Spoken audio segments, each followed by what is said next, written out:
Good evening and welcome to Why Did Not You Warn Me? I'm your host, Matthew, the Dr. Danko. And I'm your other host. There's two of us. It's not just him. I didn't say it was Hillary just Crumb. me. Pumpkin Crumb on my Isn't it newly... pumpkin underscore Crumb on my newly very active Twitter. Yes, and do you want to tell the listeners why it's very active? I discovered Twitter. Me, by myself. So, Okay. I've mentioned before that my best friend Devin made me a Twitter because she's decided that whenever she is on a social media platform, I also have to be there, which is perfectly reasonable because we're makes best sense. friends. So she made me a Twitter, and I ignored it for like a week, and then I was like, I should give this a shot. Right. So she had already followed a couple of people for me, like Lin-Manuel Miranda, and a bunch of feminist writers that she really likes. Yeah. That are, tweet pretty funny things for the most part. Although now all anybody can tweet about is gun control, but we're not talking about that here. Maybe we will. We'll see what happens. Probably not. No. I'm not sullying our good podcast with a debate about gun control. It's not a debate. I know. But Anyway. what's the point? So then I supplemented my followers by finding people, or I supplemented people that I was following by finding people that I enjoy, including, so I followed all of the Backstreet Boys, As you would obviously, do. right, and then I followed Aaron Carter, Because why not? right, and an account that I thought was Aaron Carter followed me back, and I got very excited, but not nearly as excited as I got when they dropped me a message thanking me for listening to their music. And for supporting them as a fan. Right, like, P.S. Aaron Carter has a new album coming out, and I listened to one of the songs, and it is not good. So I got very excited thinking that Aaron Carter was corresponding with me. Matt was also very excited. Ecstatic. One of the CDs that Matt has in his car to this day is Aaron's Party. Okay, so I only own 4 or 5 real CDs, And one of them I've managed to hold on to is Aaron's Party. And Looks like Cap Shield. What more could you exactly. want? And it's how he beat Shaq. It's the saga of how he beat Shaq. And really, and how threw can a party, you top that? and Right. some girl named Candy entered his life at one point. And those are really the only relevant songs. Right. So I corresponded with Aaron Carter for a little bit, and then Matt checked the account and I wanted to be realized- sure because it's super cool if Aaron Carter was reaching out to his fans. Some celebrities do that. Not that he's a celebrity Right. now. I figured he has fallen from grace enough that it's possible. Right. Exactly. And so he thanked me for being a fan, and I said, I don't know, something about being super enthusiastic. Oh, Matt told me to say that we still have Aaron's Party in the car. Yeah, because it was just a fun fact. And I thought he Aaron would get a kick out of that. And Aaron Carter, in air quotes, said doing I that had on to the explain. audio Listen. So he asked me if I had ever been to a show, and I haven't. I've seen the Backstreet Boys Right. because grow up. That's well documented. But I was like, yeah, I had the biggest crush on you when I was 13. This is when we figured out it wasn't him. I don't know that we had for We did. sure, We no checked. question, discovered that I yet. did. First of all, his Twitter handle has numbers in it. Right. Right off the bat. That's a dead giveaway. And the one Aaron Carter account has the little blue check Yes, beside verified. it, but the one that was messaging me did not. Right. I'm new to Twitter. No. I don't know what that means. It was fine. But I was like, after we figured that out, before Right. you started messaging back, really. You Right. said the Aaron's Party thing, that's fine. Right. I was like, I need to know. And if we find out, it's not him, we should have some fun. And, Okay. well, I was all for that, but I was very nervous that fake Aaron Carter was going to send me a picture of his penis. Because Which that's is very what possible. men do.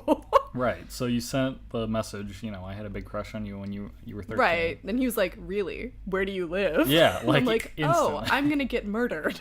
So I went on to Aaron Carter's profile to see his recent retweets. To figure out, where he is where right he now. is. Yeah, and because presumably this guy's pretending to be Aaron Carter. If Right. there's any chance that you could meet up. Right. I wanted to make it possible. He slid himself into my DMs. Exactly. So Aaron Carter's doing a tour or something, and he's For his very bad new album. in like New Jersey and Philly. Right. Are his next stops or something. So I responded, I'm a Jersey girl. And he's like, I like to hear you say that. And at that point I stopped responding because I was know. like, the next step is definitely an unsolicited dick pic. No. Because the next step was something to the effect of, I actually contacted you for a reason. Yeah. I'm on tour and I have some stuff that I need taken care of. Like That maybe a loyal fan like you can help that I me don't out want my with. manager to know about. Like, what the hell? Like, am I buying weed for you, Aaron Carter? Is that what's happening? You're not 13 anymore, dude. Just Exactly. buy it yourself. Right. No, but like, You're a grown-ass man. right. Yeah, so I'm super excited about this. We haven't pursued it further. I've decided it's all in Matt's hands. I know, and I want to take this as far as we can take it. But I mean, we've been playing hard to get for like the last day and a half. So and we're just gonna be not like, responded. oh, I've been busy with me and my girlfriends. We've been Having pillow fights Yeah. or whatever. I don't know. just enough that's like, oh. But that's just fake. And Right. I wanna see what we can get him to do. Matt is 'Cause, way like- more into this than I am. Well, because I would do this with spam emails all the time. Right. Because the ones that are like, we need you to contact us because your account's going to be shut down and all this stuff. I would Right. just respond to see how far Like, I can take okay. this joke. Like, oh, you need my bank information? Right away. Sure.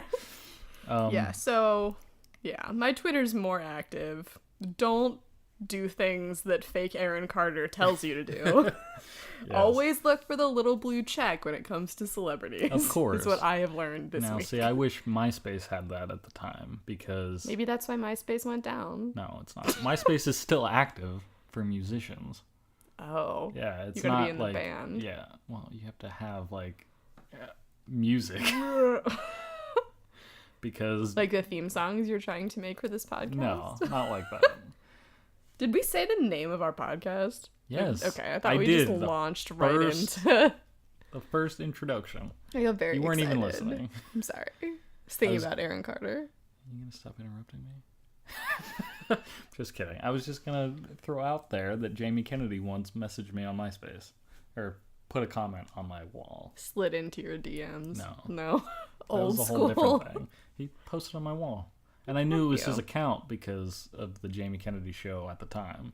He kept, like, plugging it on the show. That's good. Yeah. So do we want to do our segment?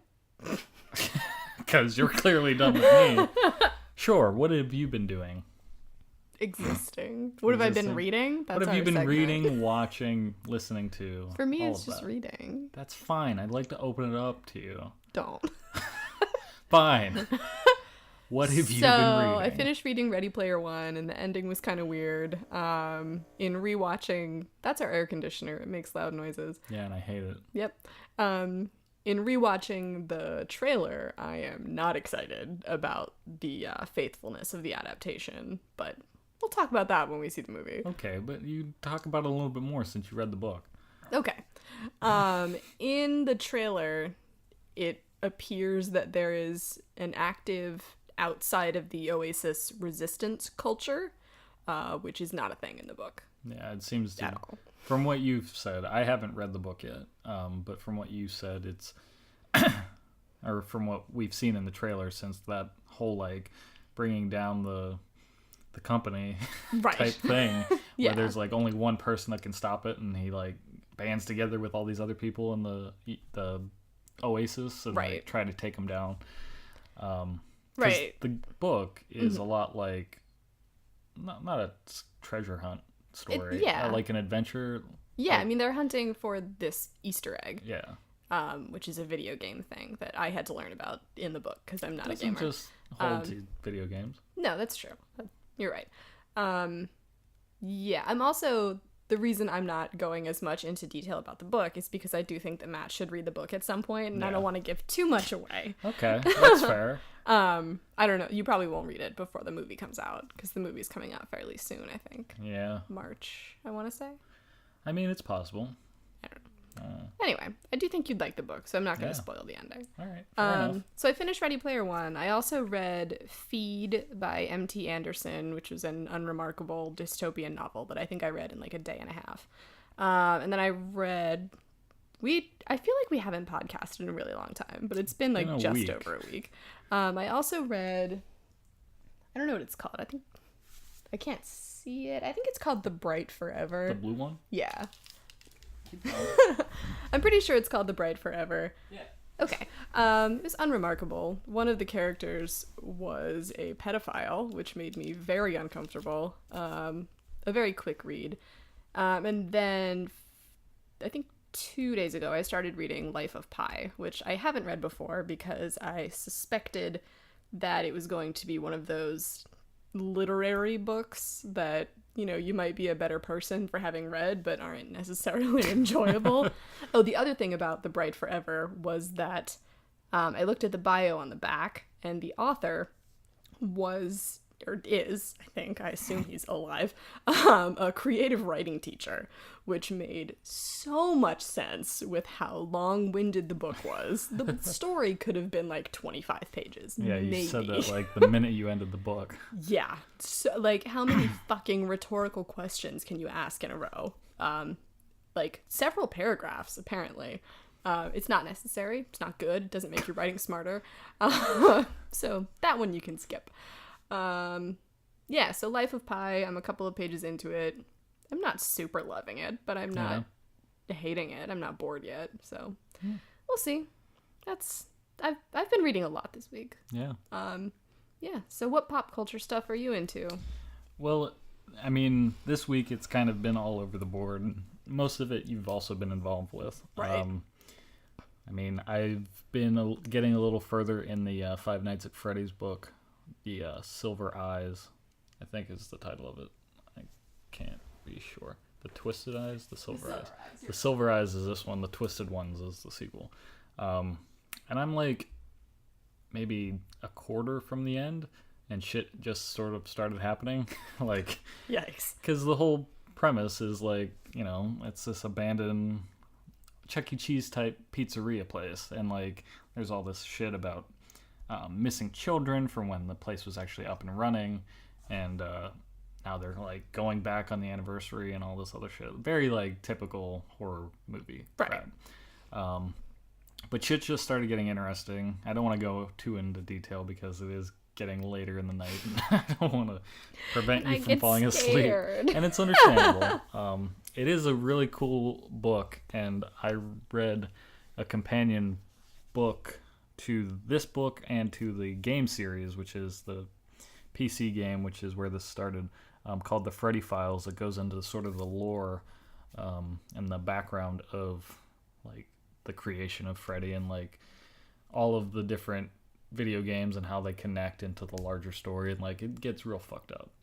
It's a really cool thing that I didn't even know. Like, I just thought it was an awesome premise, like horror survival game set in Chuck E. Cheese, like creepy animatronics with like weird faces. Exactly. It just was a cool premise, and then like I found out all this other shit that I had no idea, that like there's a huge I say, and like it's the size of Hurricane, Utah. Nice pronunciation. I know, thank you. Because that's where the book takes place, and we just happen to be near there. Yeah, and it's spelled hurricane, but it's pronounced hurricane. Hurricane. Like Markin. Yeah, but it's huge in the sense that it like everyone in the city knows about what happened and all this other shit. It's a cornspiracy. No. It's just it's cool, and I look forward to seeing how this book ends, and I'm glad I got the sequel because I don't read that often, but if I find a book I'm interested in, I like to take it as far as I can go. The other things I've been like watching, I mean, I started the newest season, or the newer season of Doctor Who. I had watched up till the Christmas special, I think last year, which was like the Husbands of River Song. And that is actually an emotional story because it's like their last, it's when he gives her the sonic screwdriver, and it's like their last night together before she goes and meets the 10th Doctor, who has no idea who she is, and like it's because he's meeting her for the first time, but she's meeting him for the last time in the silence of the library and all that other stuff that happens with the 10th Doctor. So they spend like the last few minutes of the episode like celebrating their last night, and it's very emotional. But anyways, so I've been watching the newest season with Pearl Mackie as the companion, who they're all like, Peter Capaldi is just amazing. I was telling you this earlier today. Yeah. Because I only watched the episode last night. But he like plays this, he's been teaching at this university, sort of just laying low, looking into something that's been happening under the university. And Pearl Mackie is this person who works in like the cafeteria, but doesn't actually go to the school, and she's been sitting in on his lectures. And he like chooses her out of the crowd, even though all these people come to his lectures who aren't students of his class. But she's the only one that's like super thrilled when she doesn't know something or wants to know more about like the crazy stuff he talks about. And you know, the Doctor is a teacher, and like it's just a really cool idea. And then, you know, some crazy shit happens where this alien life form is there, and she's like being introduced to the TARDIS, and like there's this whole, it's probably like a 5-minute scene where like normally a companion comes in, sees the box, and it's like it's bigger on the inside, like that's the first thing they say. But she asks all these other random questions that like he's never been like, that's just new, nobody's ever really asked about that before, and it takes her like 5 minutes to get to it's bigger on the inside. And he's like traveling through space, and then like she's slowly getting it, like, oh, it's an elevator, and then oh, it can move through space, and then finally, oh, it can also time travel and shit like that. And like it slowly builds up to time and relative dimension in space, which was the subject of his lecture in the beginning of the episode. But right. I just love seeing Peter Capaldi act, and Pearl Mackie was great in that first episode, so I definitely want to see where it goes. And at the end of, you know, the first episode of every season, they do like almost like a clip montage of what's to come, and we see a bit of Missy from the previous seasons, and then another incarnation of the Master from when David Tennant was the Doctor. So I'm very curious to see how that plays out. But also the Christmas episode that just aired, I wish I could remember the guy's name that plays Filch in the Harry Potter series. Right. But he reprises his role as the first Doctor. So like the first Doctor, the show started in the 60s. Right. So I didn't know he was the first. Well, he wasn't. The guy who played the first Doctor died. Oh, okay. Oh, right, right. So he looks enough like him. Yeah, they made a sort of a biopic about the guy who played the first Doctor, and him coming into it and like trying to figure out what Doctor Who was going to be and all this other stuff, that he like played that character. But they decided to bring him back to play the actual first Doctor. So the first Doctor and the 12th Doctor team up in this Christmas special. And it's just, I love when they bring doctors together, even though he's not technically a doctor. Right. It's just, I just love that sort of thing. And then the other thing we've been watching is Prison Break. Yes. Season 5. So we finished the official Prison Break series, because even on the discs it says the final season. Right. And then the final break. The final break, which was a made-for-TV movie that was essentially 2 episodes that happened at the end of season 4. And Matt apologized before turning it on. Because, so like, when season 4 ends, it's it. Right. It didn't need those 2 episodes. Everything has been wrapped up. Right. And like, we're good. Spoilers, but shit happens, and Michael Scofield... Spoilers, but shit happens. So like, the episode ends with everyone being free. They all get exonerated, and right. Michael Scofield, who had a brain tumor, had, like, once they're free, he's shown on the beach with Sarah Tancredi, and he gets a bloody nose, and then it, like, Which has always been the, oh no, something is wrong. because he had an operation Right. that fixed that, but then it happened, like, it comes back. So, you know, it fades out white, and then it's sort of like a where are they now type thing 4 years later. And everyone has their sort of own story going on. Sucre has his daughter that he's been with, and that's wonderful. The only one that I care about. That's C-Note. Sucre is an angel. Teabag is in prison. Okay, yes. Teabag gets sent back to Fox River, and one of the first things he sees there is this guy talking about the captivity of negativity, which was like the whole thing at the place where Teabag was trying to, like, have a new life. No one cares about Teabag. I care about Teabag. Like, he's a terrible person. Yeah. But I love the actor, and he plays that part very well. I hate him. That's fine. This isn't about you right now. So, C-Note is like a UPS driver, and he has his own, like, house and his family, presumably, and they're all good. He's just enjoying being a free man. And then Lincoln is in Panama, has a scuba shop, and they're all, like, every one of the characters are going somewhere. Like, they're leaving their homes and, like, set to go somewhere important. Like, they're going to be late and all this other shit. And we find out that they're meeting up at the gravesite of Michael Scofield. And it shows his tombstone, and Lincoln puts a little origami swan on it. Matt can't even talk. He's getting emotional. Because that, in conjunction with the music that they play, it hits me in the heart every time. He's like sitting beside me, and I looked over, and he's like, "Don't look at me!" Because I know I've seen it before, but it's a lot. It's a lot, and it's about two brothers, and they would do anything for each other, and then Scofield passes away, and it's just upsetting. He's done so much for his brother. And I just get emotional every time. So then we get to the final break. This made-for-TV movie. And find out, so, like, between the 4 years that happened, between the end of season 4 and that where are they now type thing, Sarah Tancredi was charged for a murder of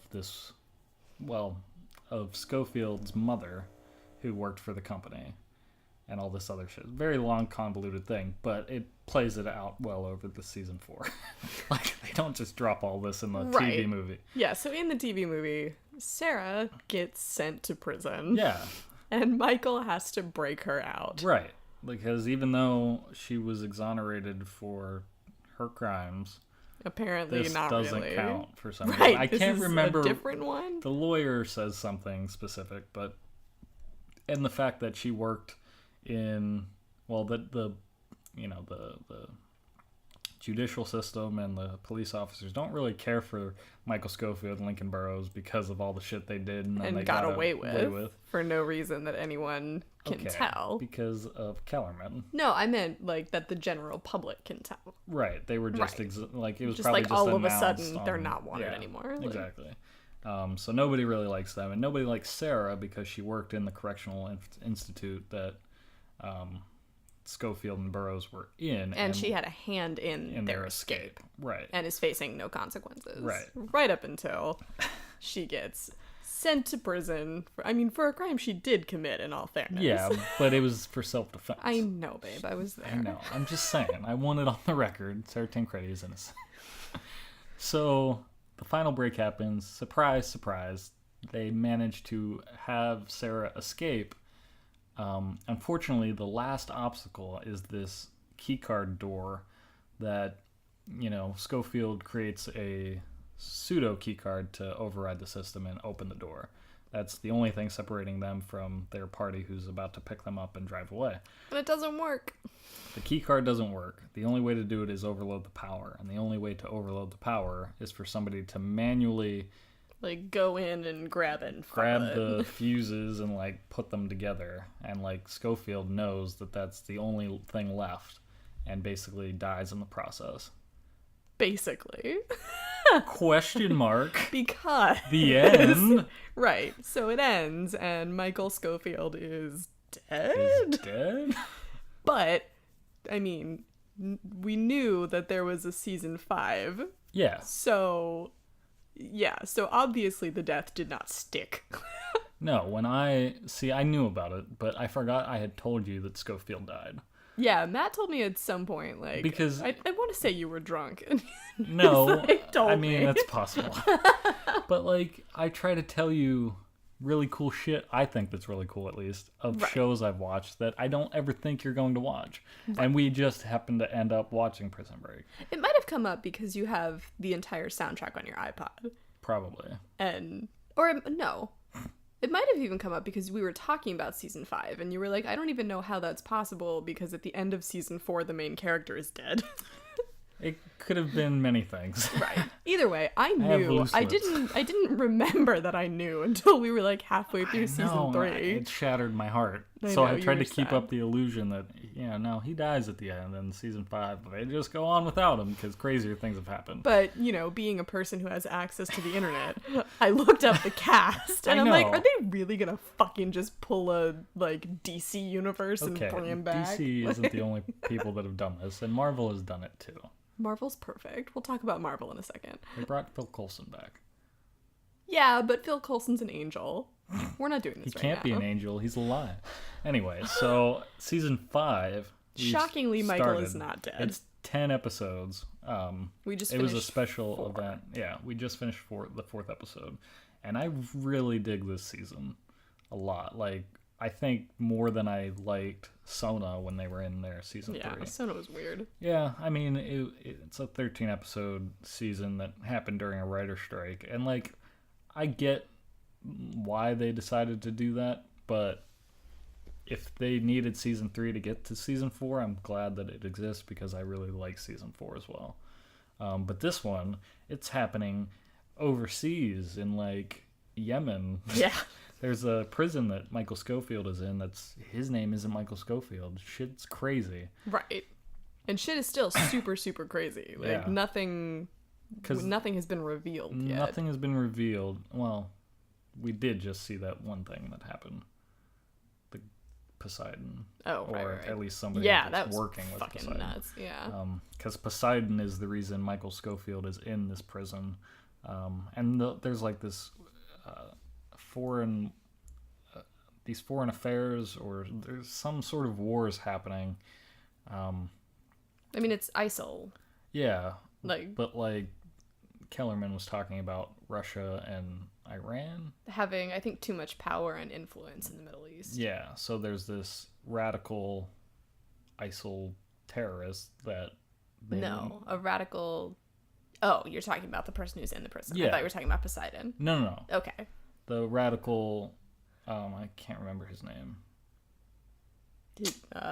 Something Ramal? Ramal. Abu Ramal. Abu Ramal. All right. Yeah. Nailed it. Nice. I'm terrible with names. It's not just that I would fuck up the pronunciation.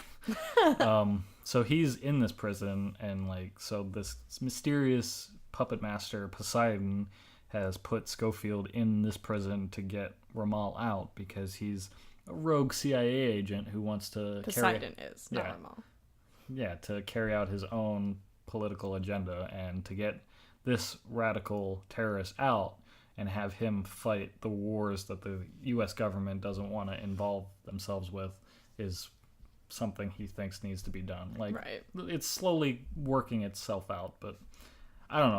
I think the pacing of it, like the what the fuck moments are all there. Like, I'm just really Right. I'm really invested, more so than I'd say in season 3.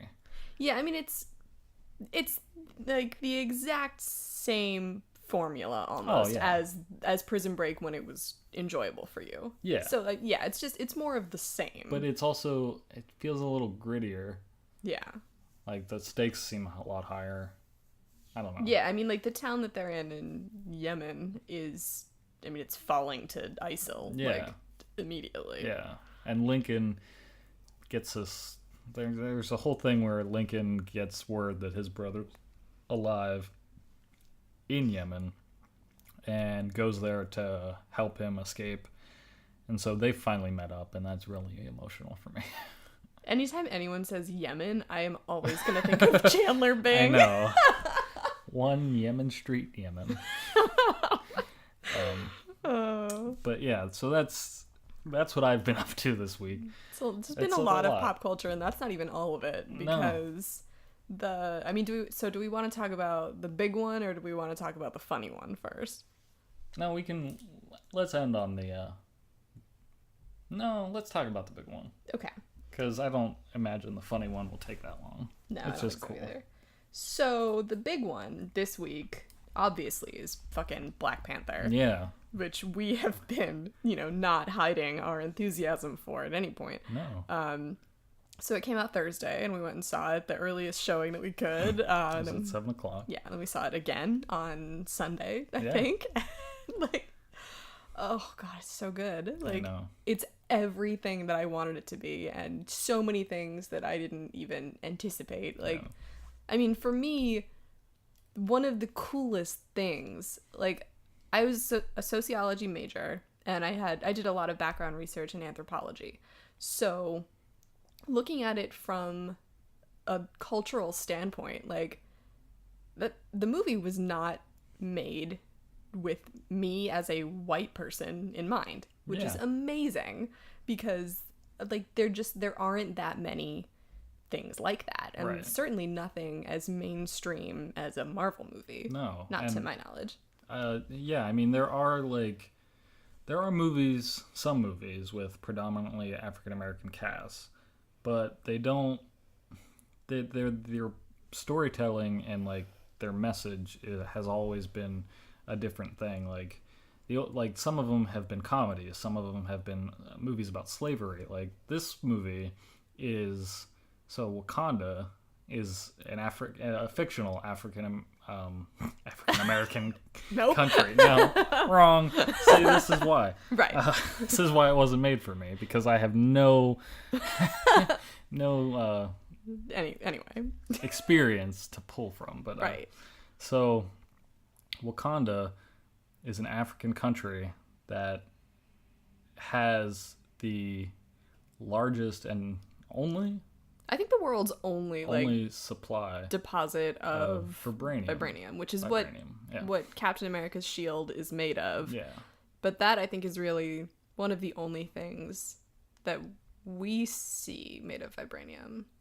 I think there's something else I can't. Yeah, I mean, there's remember. Scattered things. You're things. You're led to believe that vibranium is very rare. Rare, yeah, but because outside of Wakanda, it is. But 5 tribes settled on Wakanda and have been keeping, they've been using vibranium to advance their technology and advance their weaponry, and just the science of Wakanda has been decades ahead of anything else happening, probably up until Tony Stark. I would say Tony Stark's technology is the everywhere else's point of heading into the future on a timeline. I know this is right, I'm and saying so it incorrectly. Tony Stark is Wakanda tech a couple of decades ago. Yeah, exactly. Yeah. So they're just starting to come up with this advanced technology, whereas Wakanda has always had it. Right. Yeah, and that's what I was trying to say. Yeah, I mean, Wakanda has never been colonized, which, yeah, I mean, so I'm gonna pull back on the social justice issues a little bit, because the themes, the issues addressed, it's not my people, they're not struggles that I have ever had to deal with. Right. So I am gonna leave those conversations to people who have. I mean, it's not one of the problems that comes up with social justice and with ally culture specifically is that white people dominate the conversation. Yeah. So the place of white people in the Black Panther social justice discourse is to sit quietly. We can listen, we can exactly. We can make sure that the people who are affected by these issues are the ones talking about them. Yeah. The cool ass Marvel shit we're gonna talk about until we're blue in the face. Yeah. But all that it said about race and about colonization Yeah. and stuff like that. I thought they did an incredible job, but Yeah, and not ours to I deal mean, with. the fact that the main character, T'Challa, is like a royal superhero. Yeah. Like, it's just like you said, like we don't really have a voice in the conversation other than to be like, that's fucking cool. Yeah. Because from everything we've been exposed to, like I mean, movies like the Friday series or Blade. I'm trying to think of other. I mean, Spawn. A lot of superhero movies where, not Friday. Superhero movies where the main superhero is an African American.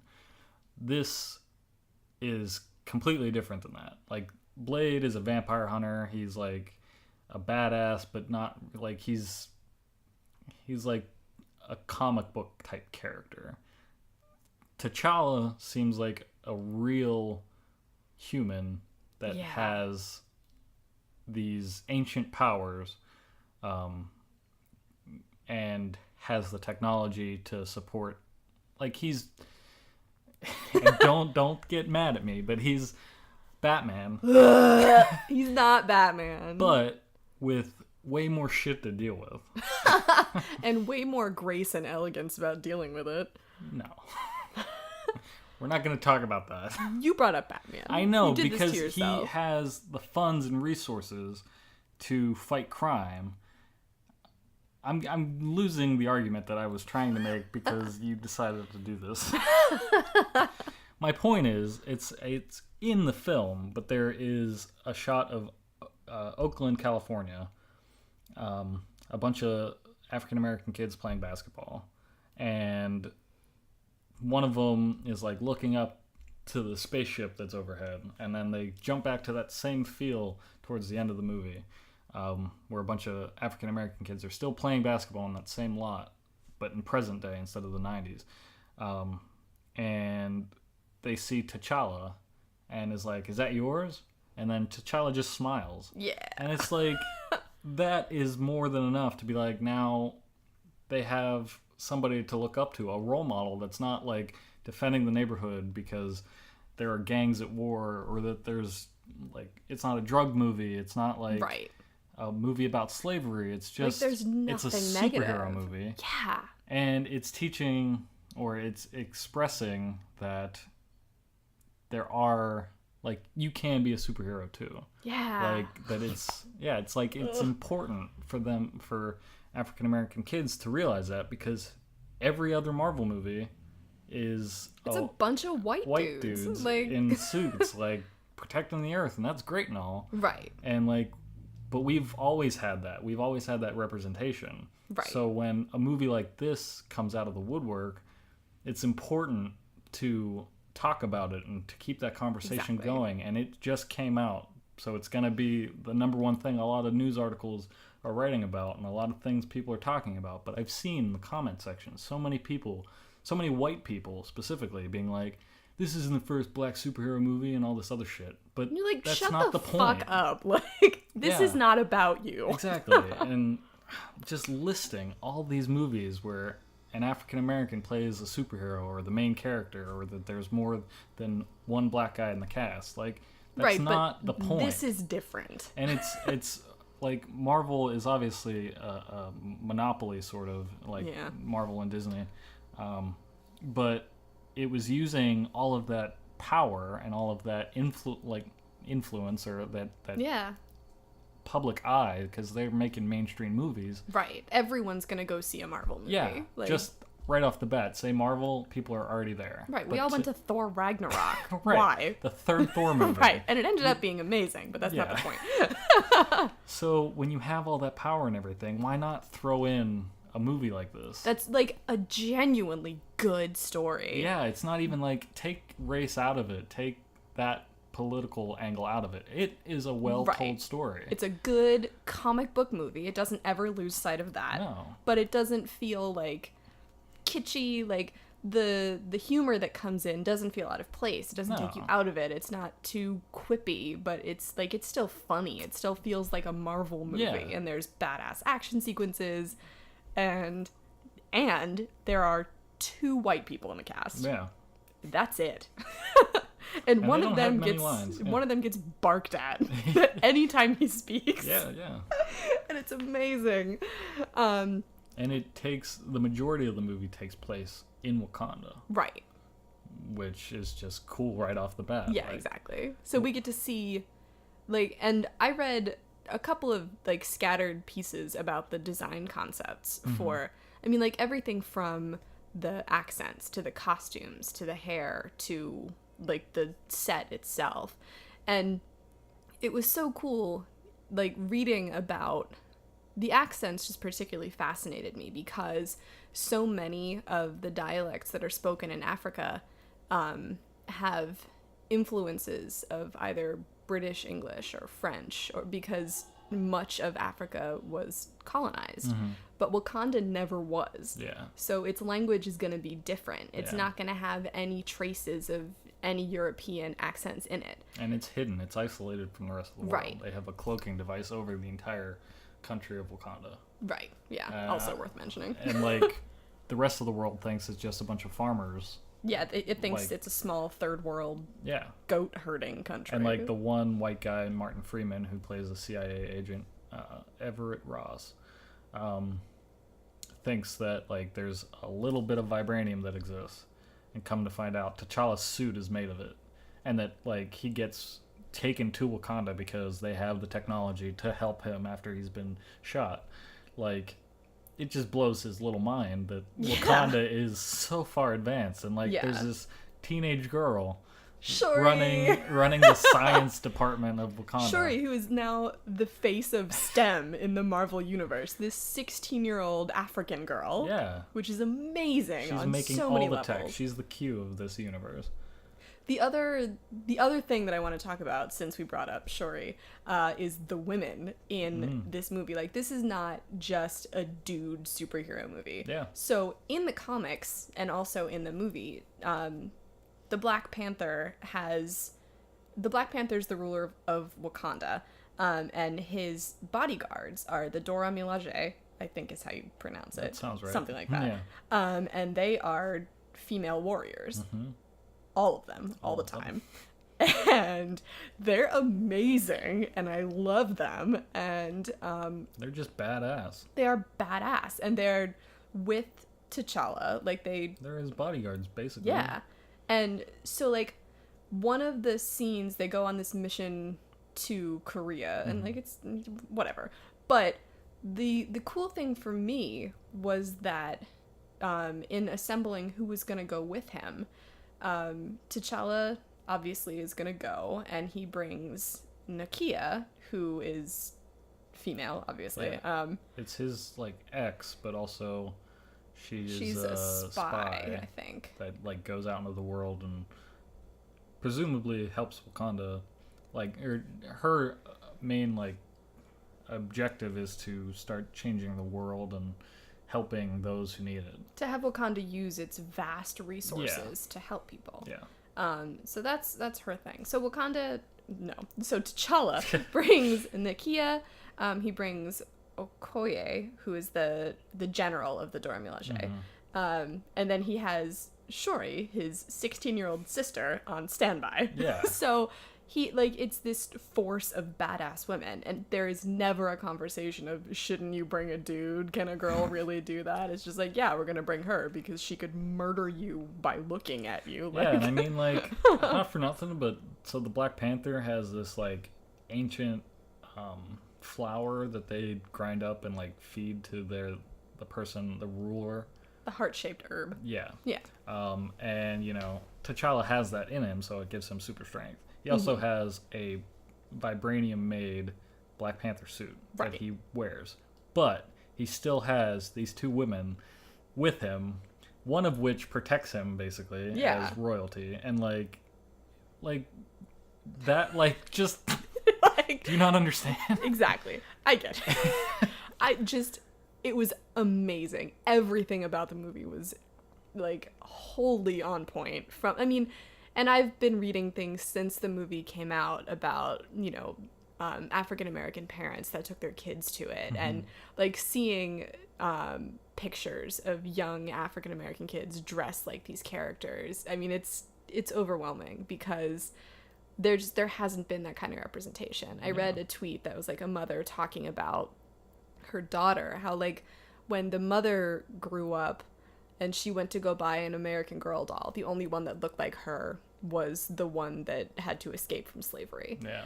And now this woman's daughter gets to see Black Panther, where the options are like a badass spy or a general or the teenager who's making all of Wakanda's technological advances. Who like, is canonically smarter than Tony Stark.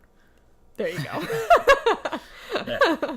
And I know people argue, like, well, if Tony Stark had the resources that Wakanda did, she's like 13, 14. Right, I think maybe she's a little 16. older. But I don't know. She just looks young. It's like she also just gives T'Challa shit constantly. because they're brother and so sister. funny. Like, and like so believably. Yeah.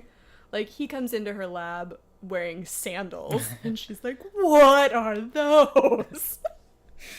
And she makes him these shoes that Matt is pretty sure are based off of. she makes a small reference, like, these are fully automated, like that, like in that old 80s old movie our parents liked, or something, American movie our parents liked, which makes it sound like a Back to the Future 2 reference, because like he automated steps laces on them and they're like, and she's like, I call them sneakers. because they don't make any noise, Right. which you didn't set up I at did all. not set up at all. It was so funny. Yeah, no, it was hilarious. I loved their whole dynamic because like after he gets coronated, that's not really right. After he becomes you know, the ruler of Wakanda. Yeah. He comes into her lab and she's like, my king, and he's like, stop it. Yeah. And then, I mean, we totally skipped over the villain of the piece. Right. Oh, I also, before we get to the villain, Sorry. The other really cool thing, just about the ceremony where he actually becomes the ruler, where T'Challa becomes the ruler, I thought it was really neat. So apparently, in the royal line, you're sort of born with the Black Panther abilities. No? I don't think. Because you have then a claim to. Okay, because somehow, like even before he drank the heart-shaped herb, he had to drink the thing. Saw it. Okay, so because in Civil War is when we're introduced to Black Panther. Right, but he's already badass and powerful at that point. I mean, his dad dies. Right. We don't see the Black Panther until after that. Right, but does he go home and get the herb? I imagine. Or... Okay. I don't know. So anyway, not super important, but in the ceremony to become the king, he has to drink a potion that takes away the Black Panther strength. Yeah. So that the other tribes have the chance to, or clans, I think. Yeah. They have the chance to challenge. Yeah. But he has to fight for the title without this mythical strength. Yeah. Which I thought was No, it's for nice. sure. Yeah, it's like sort of like what Tony says in Homecoming, with that, like, if you can't do it without the suit, then you don't deserve to wear it, or something like that. Yeah. And the other really neat thing, sorry, I just like go for it. The one person that does challenge him, M'Baku? Yeah. I think is his name. No. I think that's the whatever. I don't remember any of their names. Okay, but the one person that does challenge him, they fight, and T'Challa is clearly going to win, and the fight can either end with a death or if the other person yields. Mm-hmm. And T'Challa convinces this other person to yield, and he does, and then the person that has yielded doesn't then become the villain. He just accepts, all right, I tried, I failed, that's the way it's gonna be. Yeah, I don't know, I just thought that was neat. No, and then it's for sure. And then towards the middle of the movie, when things are looking challenging, it is M'Baku. When Nakia brings the heart-shaped herb to M'Baku and says, we need help. M'Baku doesn't take it himself, but he shows them that T'Challa is in fact still alive. Yeah. Which is pretty dope. Pretty dope. But anyway, the villain. The villain we haven't was even just, touched I yet. know. There's just so much to talk about this movie. Yeah. But the villain is just as awesome as T'Challa He's himself. just as charismatic, Yeah. like just as like nourished of a character. Played by Michael B. Jordan, who, in terms of Marvel movies, has once played the Human Torch. And similarly to Chris Evans, he rose from the ashes. Exactly. But so his character in the piece,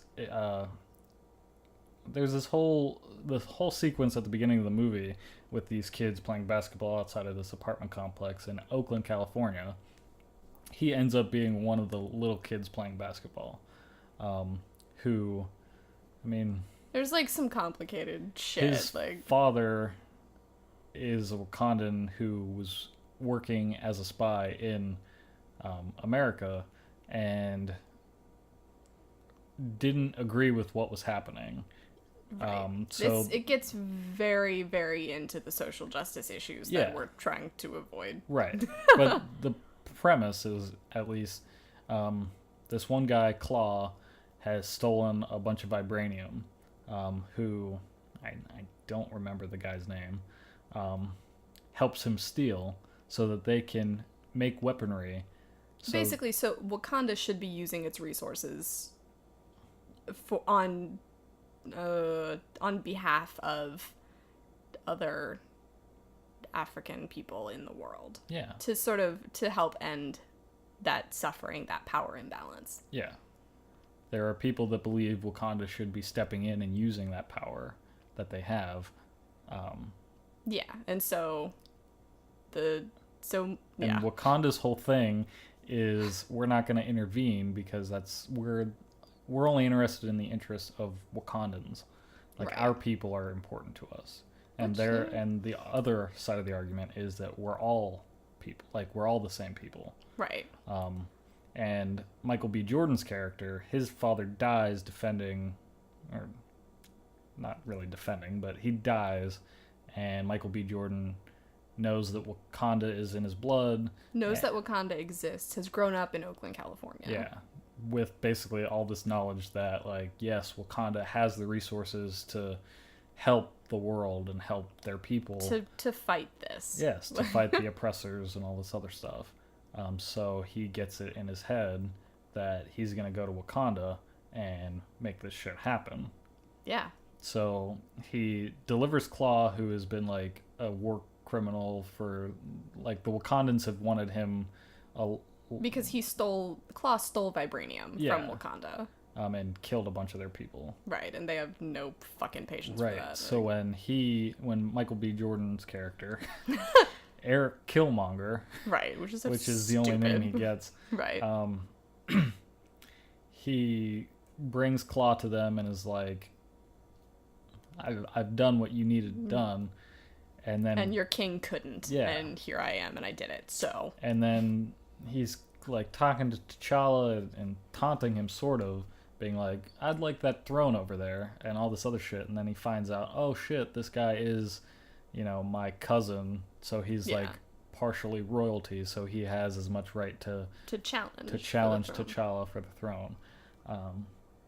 Does not go well for T'Challa. Yeah.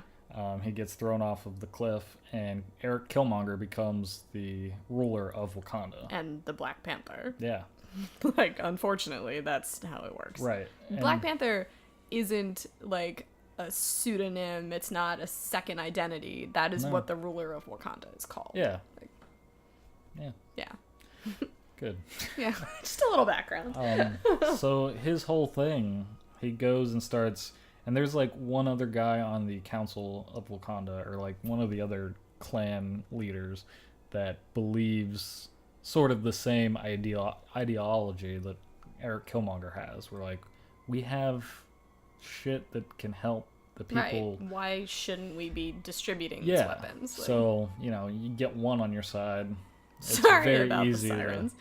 yeah, that's, I don't know. Ambient noise. No big deal. Yeah, I'm not gonna waste time editing and cleaning it up, so No. just deal with it. Yeah, enjoy it.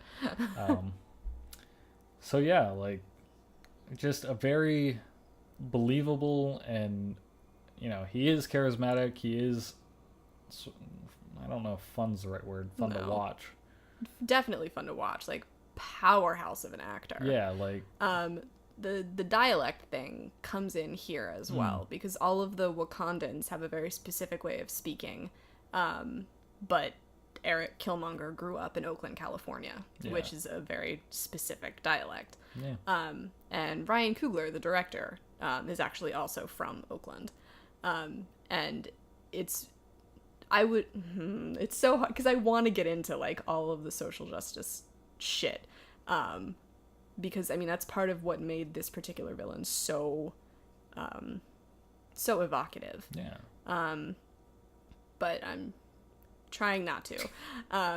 But yeah, the dialect drew a very distinct line, which was very interesting. I think the other thing is that like this villain feels the most real. Yeah. I mean, there are some other villains. I mean, Loki, I don't know. I wasn't really interested in Loki until Thor Ragnarok. Right. Um, yeah, I mean, I wasn't rooting for him. I wasn't No, on his side, but, but like, I understood where he was coming yeah, from. like you kind of get that. Like you don't agree with it, but at the same time, you're like, he kind of has a point. And I'm gonna throw in a spoiler alert here. This whole thing has been a goddamn I'm gonna spoiler write that on train it wreck. because we've just been spoiling Good. everything. But his death scene, I definitely cried the first time we watched it. I got very close the second time. It's powerful. I mean, yeah, he T'Challa, pretty nearly fatally wounds him in their final battle. And as Killmonger is laying there dying, he says that his father told him that Wakanda was the most beautiful place on earth, and he grew up thinking about that. And he's like, imagine that, a kid from Oakland believing in fairy tales. Yeah. Oh, and then so T'Challa, being the wonderful person that he is, brings Eric Killmonger up to this high point so that before he dies he can look out and see Wakanda The sunset and how of beautiful Wakanda, it really is. And yeah, he says this, He gives him like, there's a way we can like we could save probably you. still heal you. Yeah. And he's like, why? To lock me up, put me behind bars. And then he says this line that's like, it's something to the effect of, bury me in the ocean so that I can throw me in the ocean. So I can be with my brothers and sisters who jumped off the boats, who knew that death was better than bondage. Or, Yeah. like, much more eloquent than that. Yeah. But I mean, yeah, that's the oh gist of man. it was rough. And I would imagine that, again, that line wasn't written for people that look like me. No. Not at all. I would imagine it is considerably more effective. Not effective, but more evocative. Yeah, more yeah. powerful.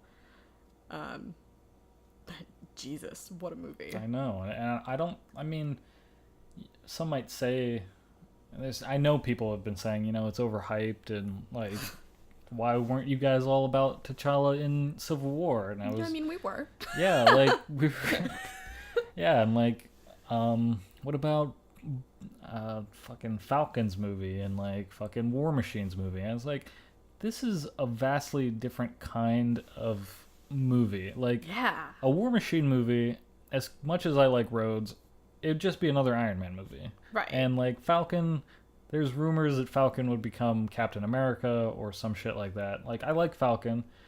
Yeah, I mean, I'd love a Falcon movie. Right. But that's not what this conversation is about. It's Right. about the fact that T'Challa and the Wakandan history and the Black Panther as a character, this is a story that needed to be told. particularly now. And how they told it just was amazing. Like, Yeah. I mean, one of the reasons that the comic book genre started was, to hold up a mirror to society. Yeah. So the things that end up in comic books are things that are happening in the world or stories that need to be told.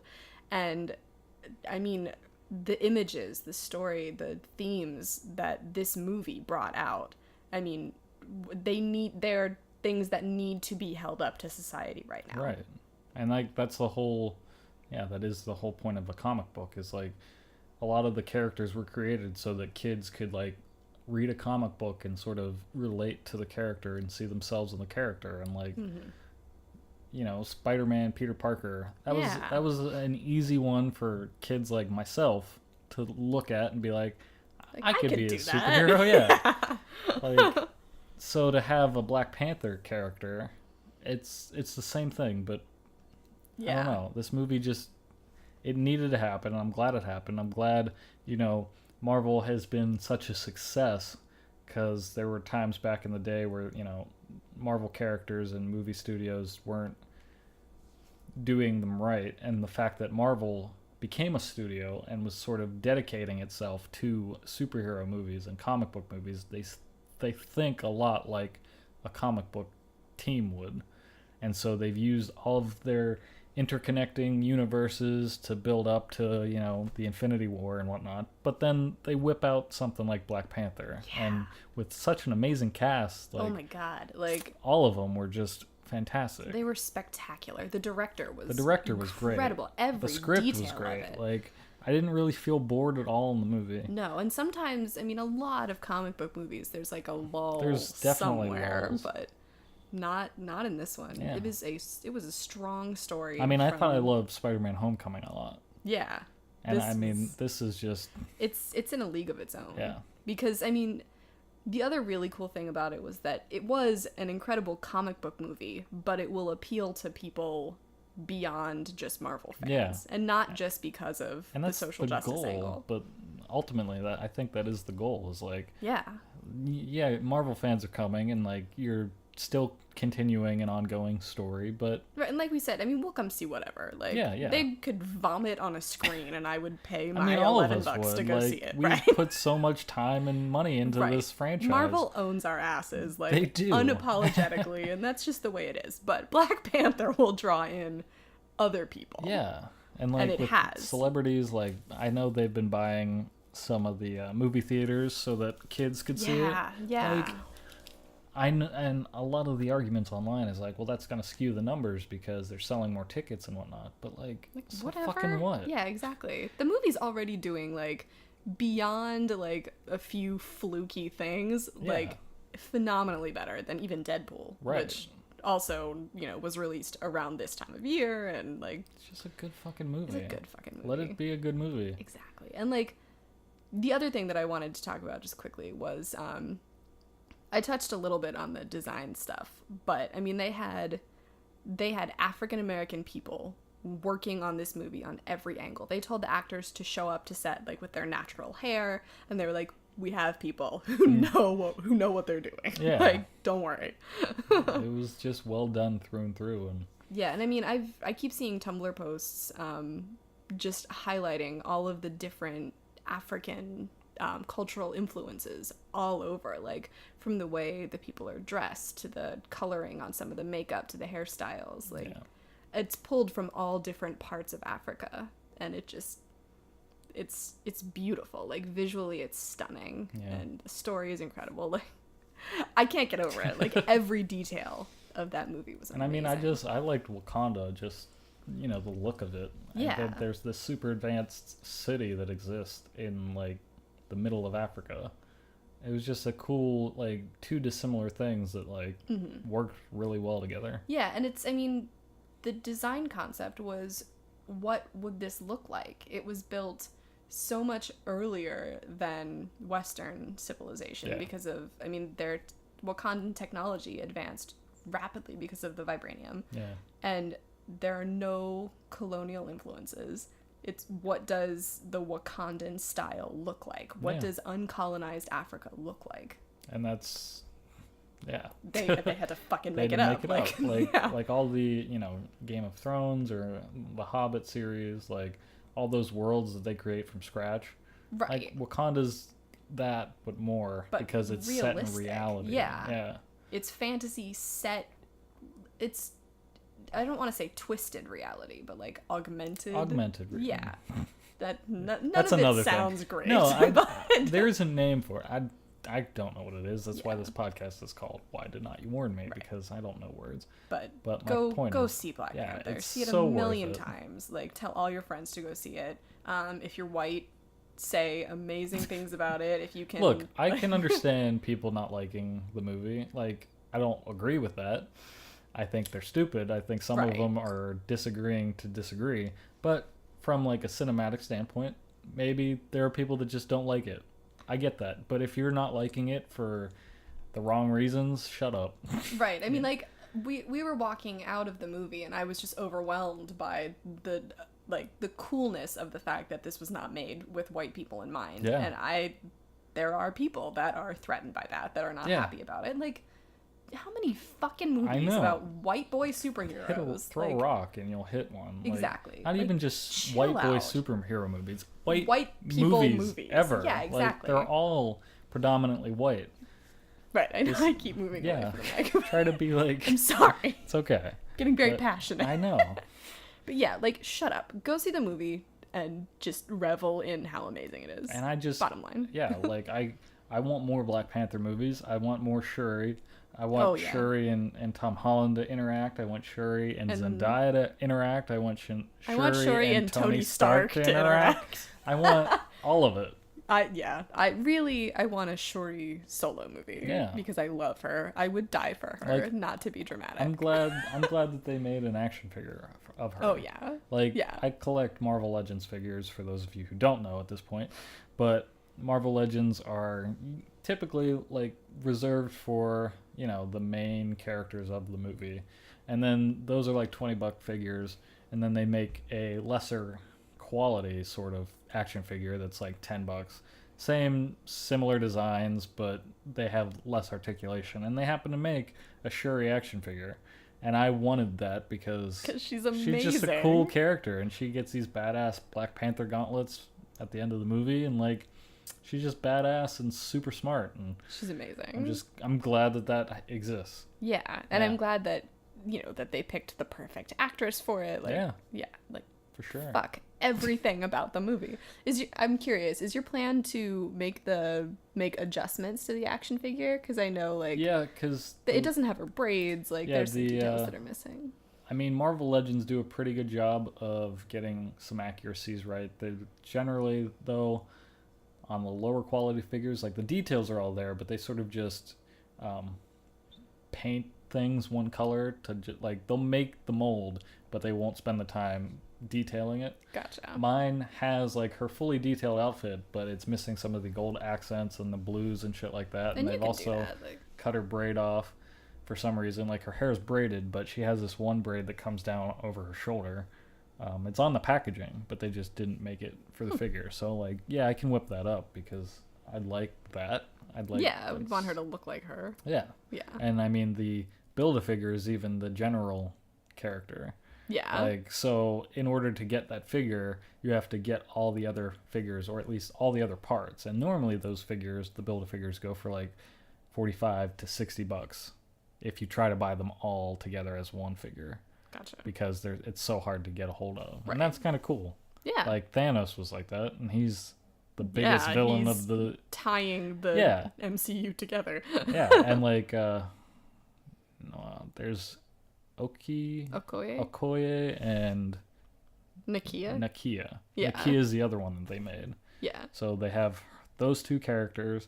They have a Killmonger, and they have Black Panther, obviously. And then they usually whip in some comic series characters.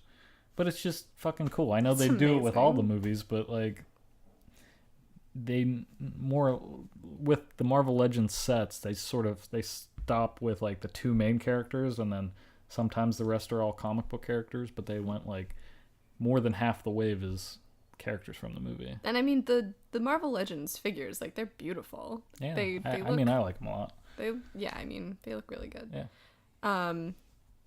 Do we want to change gears? Because I feel like we could maybe save Popstar for next week. I mean, I feel like it would be a weird guess- transition at this point. No.